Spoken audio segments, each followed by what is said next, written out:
Mes chers compatriotes, bienvenue dans la vague orange. Je n'ai aucun doute là-dessus. Grâce à chacune de vos voix, le 12 octobre 2025, je serai élu président de la République. Et enfin, dans ce pays, chacun d'entre nous pourra goûter aux délices de la richesse dont Dieu nous a gracieusement fait l'objet. Et c'est pour cela que je vous invite à parcourir avec moi nos principales propositions qui vont impacter notre quotidien.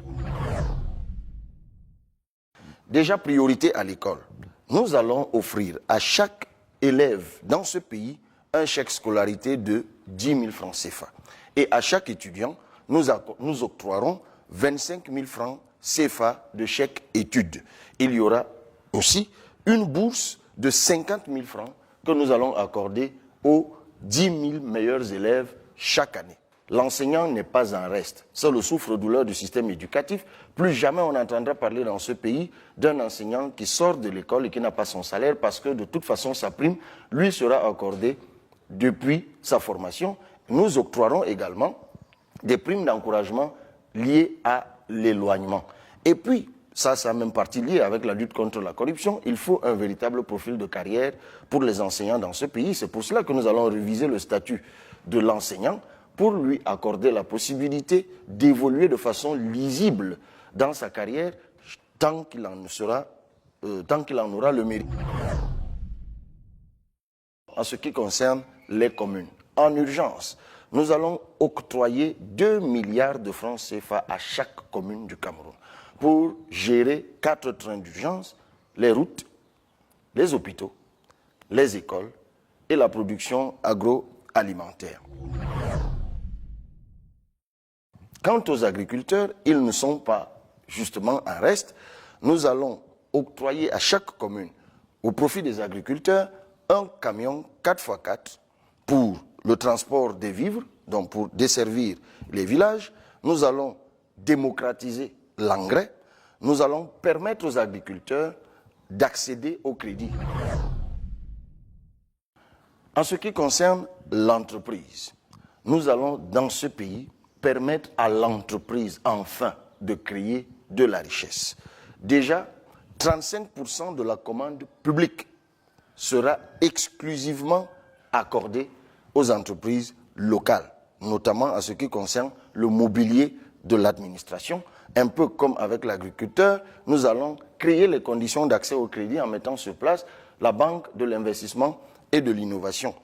Et en ce qui concerne particulièrement les taxes, enfin, dans ce pays, on va sortir de l'étouffement de l'entreprise et de l'entrepreneuriat.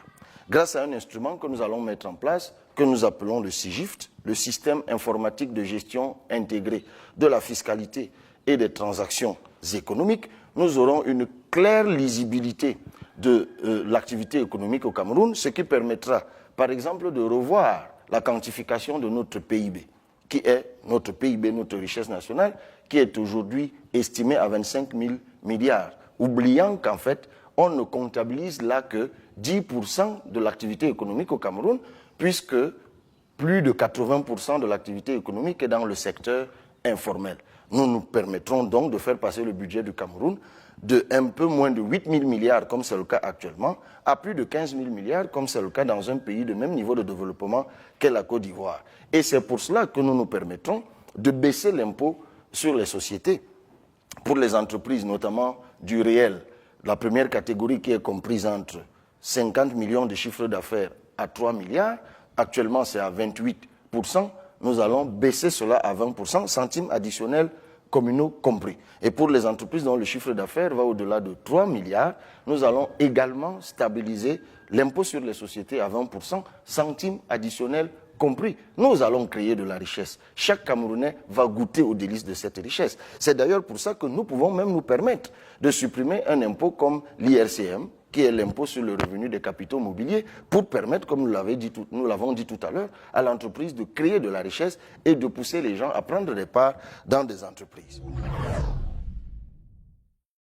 En ce qui concerne spécifiquement l'industrialisation, notre projet est celui du multiplicateur industriel. Plus jamais dans ce pays, nous n'aurons une seule de nos ressources naturelles, nous ne verrons une seule de nos ressources naturelles exportée sans qu'elle n'ait connu au moins 2 transformations. Ce que nous voyons avec le contrat minier de Kribi, pour nous c'est un scandale, plus jamais. L'inauguration vient d'être faite pour l'exploitation de la bauxite de Mini Martap, un gisement que nous pourrons exploiter dans ce pays pendant plus de 200 ans. Comment ça se fait que l'on autorise aujourd'hui une entreprise étrangère à venir transporter de la terre? Parce que ce qui va se passer de ce côté-là, c'est qu'ils ont prévu de transporter de la terre contenant de la bauxite pour aller transformer à l'étranger. Et nous savons tous qu'il n'y aura peut-être pas que la bauxite dedans. Donc ça, c'est le type de scandale que nous n'aurons plus dans ce pays. C'est pour cela que, pour être concret, nous aurons 180 usines de production de farine à base de manioc, de patates, etc. Nous allons injecter 50 milliards de francs CFA aux industries du bois. Nous allons restructurer la filière coton qui, en tout cas ce qui se passe dans ce secteur, dans ce pays est juste incroyable.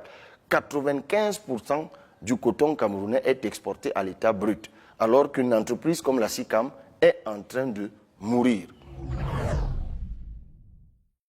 En ce qui concerne les mines, nous allons mettre fin au désastre qu'il y a dans ce secteur.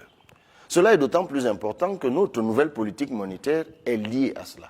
Parce que si nous voulons accéder à la souveraineté monétaire, il faut que nous augmentions nos devises ou alors nos réserves d'or. C'est pour cela que la Société nationale des mines du Cameroun aura l'exclusivité de l'exploitation et de la transformation de l'or et du diamant. L'avantage pour l'or étant qu'il est fongible et le diamant, lui, quant à lui, il est solide, on peut le tailler, on peut en faire tout ce qu'on veut, des bijoux et autres, mais ce sera désormais l'exclusivité de la Sonamine que nous allons renforcer. Nous allons d'ailleurs réviser le texte qui organise la Sonamine, qui est en fait juste un acteur parmi tant d'autres au Cameroun. Non, la Sonamine doit devenir le pilier de la transformation, de l'exploitation et de la transformation de nos minerais. Nous allons accorder l'exclusivité de l'orpaillage aux nationaux et nous allons multiplier par 20 la production de notre or.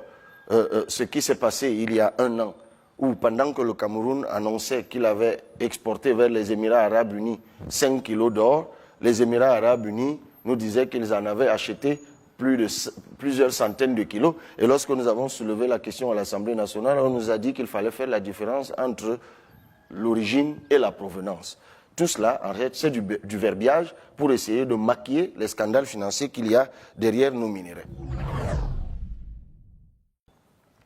En ce qui concerne le pétrole, il y a quelque temps encore, lorsqu'il y a eu énième augmentation des prix du carburant, nous sommes montés au créneau et nous vous avons démontré à quel point c'était inacceptable et scandaleux. Et d'ailleurs, à cause du scandale que vous connaissez sans doute, le scandale Glencore, on a oublié de dire aux Camerounais que les surfacturations qui avaient été faites par Glencore pour nous faire acheter du pétrole hors de prix avaient servi au calcul de la structure du prix, à la détermination de la structure du prix au Cameroun. Imaginez-vous que le prix actuel du pétrole a été calculé sur la base du prix d'achat du pétrole à l'étranger qui était lui-même déjà falsifié par le fraudeur qui spoliait notre pétrole. Nous allons baisser les prix du carburant dans ce pays. Nous allons reconstruire la Sonara. Cela s'impose comme une urgence absolue. Il faut 400 milliards de francs CFA. Cet argent est même déjà disponible. Il faut simplement qu'il y ait des hommes de volonté porteurs de vision pour que cela soit fait. Donc, nous allons assainir la gestion de notre pétrole. Cela est un impératif absolu pour que beaucoup d'entre nous, au quotidien, soient moins sous la pression du pouvoir d'achat. À ce qui concerne la culture et le sport, nous allons, pour nos industries culturelles et créatives, nous allons créer un fonds de 5 milliards de francs CFA. Les acteurs de la culture le savent très bien. Depuis l'an 2000 au Cameroun, il a été créé un compte d'affectation spéciale qu'il ne reçoit jusqu'ici que 1 milliard de francs CFA par an. Cela est insuffisant pour faire éclore le potentiel culturel camerounais. C'est pour cela que nous le multiplions par 5. Nous allons construire un complexe sport et culture dans chaque arrondissement du Cameroun. Nous allons relancer le Festival national des arts et de la culture, puis le comice agro-pastoral, et nous allons les organiser en alternance tous les 2 ans. Mes chers compatriotes, Parce que je suis porteur de la vision d'un Cameroun qui protège. Pour moi, il est inacceptable que sur notre sol soient perpétrées des violences contre les couches encore vulnérables, telles que les femmes, telles que les enfants. En la matière, en tout cas en ce qui concerne la violence, ce sera tolérance zéro. C'est pour cela que nous allons faire adopter la peine maximale contre les violences faites aux femmes et aux enfants. Et je me permets d'ailleurs de poursuivre avec une autre couche vulnérable de la société, qui est celle composée de personnes vivant avec le handicap. Nous sommes porteurs d'un projet d'inclusivité. C'est pour cela que nous allons faire adopter dans ce pays un quota de handicap, de personnes vivant avec le handicap, que ce soit à l'Assemblée nationale, que ce soit au Sénat, que ce soit dans le gouvernement, que ce soit dans les conseils municipaux. Et puis, il faut faire appliquer la loi. Il est inadmissible qu'aujourd'hui encore dans ce pays, que l'on construise des édifices publics sans rampe. Nous qui sommes en période électorale, pour apporter la preuve de notre inclusivité, vous vous êtes sans doute rendu compte que lors de nos campagnes électorales, nous avons des traducteurs en langage de signes. Je me permets également d'évoquer la question jeunesse. Dans ce pays, il y a tellement de projets et de programmes pour la jeunesse qu'il faut absolument qu'on y mette de la gouvernance. Notre jeunesse a besoin de formation, notre jeunesse a besoin d'un statut, ce qui va d'ailleurs la distinguer probablement dans la sous-région. Notre jeunesse a besoin d'accompagnement financier. Notre jeunesse a besoin aussi d'Internet, tout simplement. C'est pour cela que notre politique satellitaire nous oblige à acquérir sur le moyen terme un satellite géostationnaire, notamment pour booster le e-commerce ou le e-investissement, et à très brève échéance, avec des entreprises bien connues, notamment occidentales, ça nous permettra d'acquérir des satellites de basse altitude qui feront que le Cameroun ne soit plus classé à plus de 180e mondial en termes de vitesse d'Internet. Mes chers compatriotes, au point où nous en sommes, on ne peut pas prétendre redresser et transformer le Cameroun sans renouveler l'État, sans moderniser l'administration, sans digitaliser le travail administratif. C'est pour cela que nous allons créer une inspection générale de l'administration. Nous allons également créer une inspection générale des finances publiques pour mettre fin à la saignée. Nous allons dissoudre l'ENAM, l'ISMP, le PSFFP et nous allons créer une école nationale d'administration et de management public, une école nationale de la magistrature et des greffes et des professions libérales, puis une école nationale d'économie et des finances. Par la suite, en ce qui concerne spécifiquement les agents publics, ça c'est très important, nous allons harmoniser la valeur du point d'indice. Il est inacceptable que dans ce pays, que deux Camerounais aient le même diplôme, soient employés par l'État et que l'un gagne 10 fois le salaire de l'autre. Nous allons promouvoir l'éthique et l'intégrité. Et c'est un point particulièrement important, le crédit logement, le crédit véhicule. Et nous allons créer un organe et de sanctions et de récompenses. Parce qu'il faut booster le mérite dans notre pays. Nous nous permettons de nous arrêter sur la question du logement et nous allons l'aborder de façon générale. C'est un des angles morts du discours politique au Cameroun.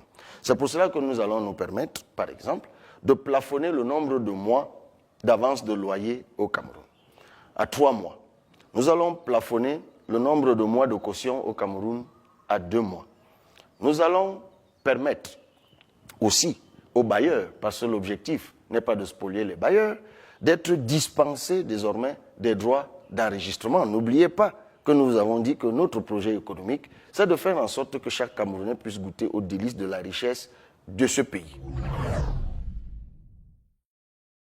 Mes chers compatriotes, au regard de toutes les crises que nous traversons, la forme de l'État du Cameroun doit absolument changer et devenir fédérale.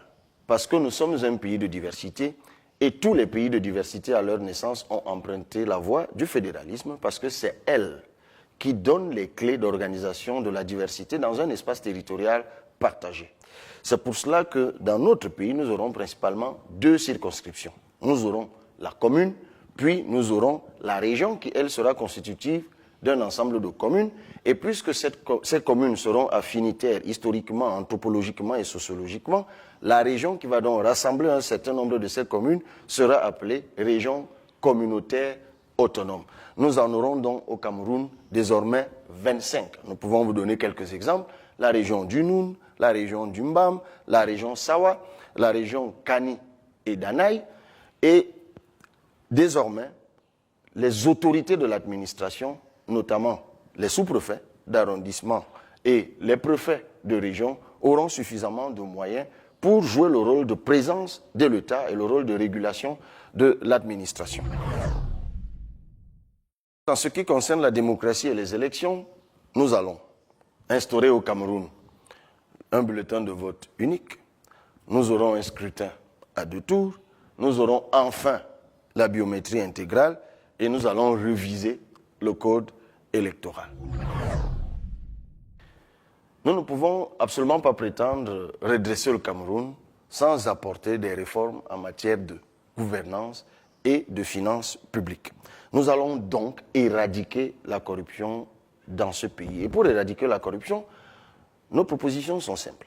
Il faut déjà une codification à droit constant de tout le dispositif épars de lutte contre la corruption qu'il y a au Cameroun. Il faut améliorer le service public parce que la présence de l'État dans notre quotidien, l'efficacité et l'efficience des services administrés rendront la chose publique mécaniquement sacrée dans notre subconscient.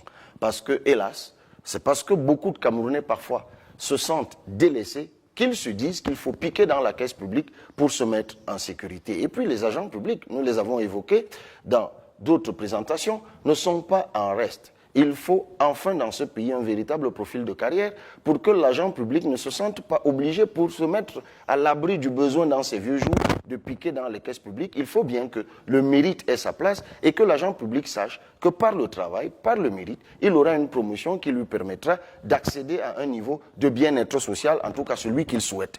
Et puis, dans l'urgence, il faut absolument revoir notre système judiciaire. Nous proposons dans ce pays, enfin, que les magistrats aient des conditions de travail idoines.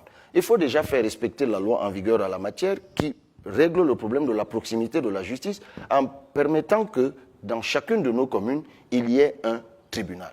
Il faut donc que l'espace de travail d'un magistrat soit propre à l'efficacité qu'on attend de lui. Il faut également que, en ce qui concerne l'humanisation de son travail, qu'il cesse d'être l'un des moins bien payés d'Afrique, mais aussi tout cela lui impose des obligations.